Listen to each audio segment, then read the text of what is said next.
డీమార్ట్‌లో ఒక చిన్న చాక్లెట్ దొంగతనం చేశానని బయట సెక్యూరిటీ గార్డ్ నన్ను 10 నిమిషాలు చెకింగ్ చేశారు. అసలుకేందంటే మనలో చాలామంది డీమార్ట్‌కెళ్ళేది ఒక వస్తువు కొందామని. కానీ చూసేసరికి చాలా వస్తువులు కొంటాం. డీమార్ట్‌లో ఒకటే రోజుల ఎన్నో లక్షల ట్రాన్సాక్షన్స్ అయితాయి. అలాంటిది నేను ఒకటే వస్తువు 2 టైమ్స్ కొంటే ఈ మిషన్ క్యాచ్ చేస్తుందో లేదో అని టెస్ట్ చేయాలి. దానికోసం నేను చాక్లెట్ సెక్షన్‌కి అయితే వచ్చాను.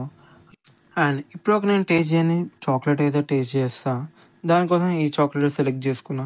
అండ్ ఇప్పుడు లాస్ట్‌కి బిల్ అయితే ఏపిచ్చా. ఇప్పుడు ఈ చాక్లెట్‌కున్న బార్‌కోడ్ వల్ల ఈ మిషన్ రిజెక్ట్ చేస్తదా లేకపోతే బిల్ వస్తదా చూడాలి. ఇలాంటి క్రేజీ వీడియోస్ కోసం మన ఛానల్ అయితే సబ్స్క్రైబ్ చేయండి. నేను మళ్ళీ అదే చాక్లెట్ తీసుకొని మళ్ళీ ఇదే కౌంటర్‌కి వచ్చాను.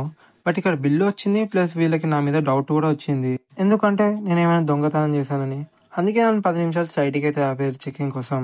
అండ్ లాస్ట్‌కి అయితే నాకు సారీ చెప్పి బయటికి అయితే పంపించేశారు. అండ్ ఇక్కడ మనుషులే కాదు డీమార్ట్‌లో ఉన్న మిషన్స్ కూడా మనం చీటింగ్ చేస్తాయి.